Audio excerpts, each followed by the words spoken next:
सभी देशवासियों को राघवेंद्र सिंह की ओर से सादर नमस्कार। उड़ीसा और भरतपुर थाने की जो घटना घटी है वो बेहद ही दुखद, निंदनीय है और यदि कहा जाए तो पुलिस की ओर से किया हुआ भयंकर कुकृत्य है।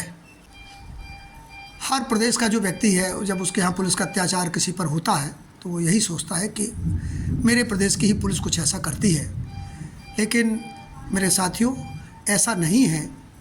भारतीय पुलिस का करैक्टर ही ऐसा है। जो भी प्रदेशों की पुलिस है उनका करैक्टर ही लगभग ऐसा ही है जैसा उड़ीसा के भरतपुर थाने का है। मैं यदि इस बातों का संज्ञान लेकर के आपको छोटी सी चर्चा सुनाऊं तो वो भी बहुत ज़रूरी है। सोजना गांव की घटना है, थाना भी सोजना है और ललितपुर ज़िले की घटना है। दो पुलिस कांस्टेबल एक लड़की को छेड़ते हैं। लड़की मदद मांगती है। उस समय मेरा भाई वहाँ मौजूद था। वो मदद करता है और मदद का परिणाम ये होता है कि दोनों पुलिस वाले मेरे भाई के साथ बदतमीजी करते हैं, मारपीट करते हैं और अंततः थाने ले जा करके उसको पीट करके मार डालते हैं। उसका केवल दोष इतना था कि उसने दो पुलिस वालों को एक लड़की के साथ छेड़खानी करने से मना किया। दूसरी घटना 2022 11 और 12 मई की रात की बात है। मेरे घर चोरी हुई।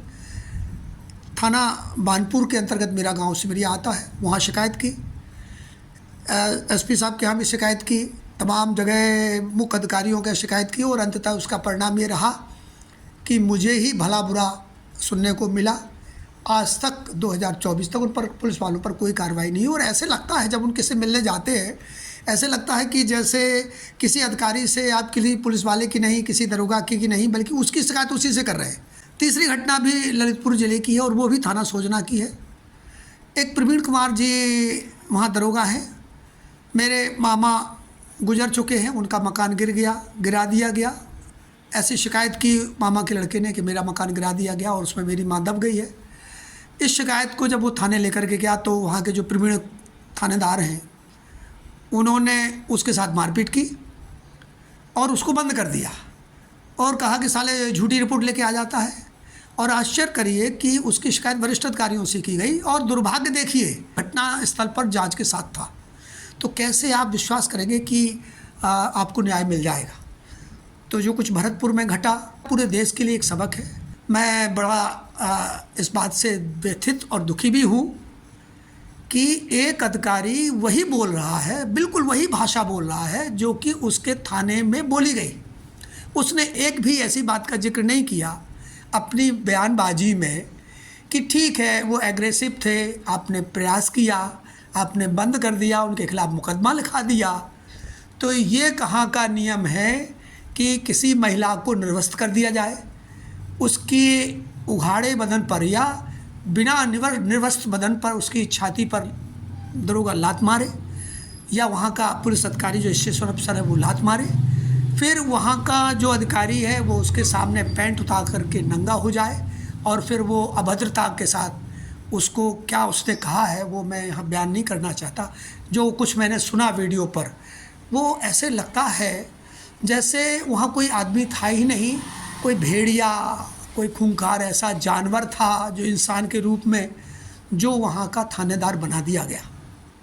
मैं इस वीडियो के माध्यम से प्रधानमंत्री जी से निवेदन करूँगा, देश के रक्षा मंत्री से निवेदन करूँगा, देश के जो चीफ ऑफ आर्मी है उनसे भी निवेदन करूँगा कि इस घटना को कतई हल्के में ना ले। ऐसी घटनाएं जब एक मेजर की पत्नी के साथ घट सकती हैं, एक ब्रिगेडियर की बेटी के साथ घट सकती हैं, एक फ़ौज के जिम्मेदार अधिकारी के साथ घट सकती हैं, एक लॉयर के साथ घट सकती है, तो फिर मेरे जैसे अदना आदमी की क्या स्थिति होगी, पुलिस उनके साथ क्या दुर्व्यवहार करेगी, ये सोच करके भी मन सिहर जाता है। इसी निवेदन के साथ कि इस वीडियो को आप देखें और चिंतन और मनन करें। एक घटना मुझे याद आती है। डॉक्टर राम मनोहर लोहिया एक बार जर्मनी में थे और वो कार ड्राइव कर रहे थे। कार जाके एक सब्जी वाले के ठेले से टकरा जाती है और सब्जी वाले ठेले वाला उनसे कहता है कि आप रुकिए, मैं पुलिस को बुला के लाता हूँ। तो पहले तो लोहिया जी को इसी बात पर हंसी आई कि वो कह रहा है कि मैं पुलिस को बुला के लाता हूँ, आप यहीं खड़े रहिए। तो लोहिया जी ने कहा ठीक है तुम जाओ, मैं यहीं खड़ा हूँ, जब तक पुलिस नहीं आती मैं यहाँ से नहीं जाऊँगा। वो जाता है और वहाँ से जब वो निराश होकर के आता है तो डॉक्टर राम मनोहर लोहिया जी उनसे पूछते हैं कि क्या हुआ, पुलिस नहीं आई आपके साथ? बोले जर्मनी की पुलिस या उस शहर की पुलिस जिस शहर में उन घटना घटी थी बड़ी ख़राब है। तो लोहिया जी ने जो उस समय व्यंग कहा था, भारत की प्रदेशों की जो सिविल पुलिस है उस पर पूरी तरह से लागू होता है। उन्होंने कहा था कि ना केवल जर्मनी की बल्कि सारी दुनिया की पुलिस ऐसी ही है। तो भरतपुर थाने की जो उड़ीसा की घटना है उसको मैं पूरी तरह से कंडेम करता हूँ। भारत सरकार के गृह मंत्री माननीय प्रधानमंत्री जी को इसको सीधा सीधा संज्ञान लेना चाहिए। इसकी न केवल एक कोण से बल्कि विभिन्न कोणों से जांच कराएं जिससे दूध का दूध और पानी का पानी हो सके। इसी निवेदन के साथ देश के सभी साथियों को जय हिंद, जय भारत, जय माँ भारती, वंदे मातरम, इनकलाब जिंदाबाद, भगत सिंह अमर रहे।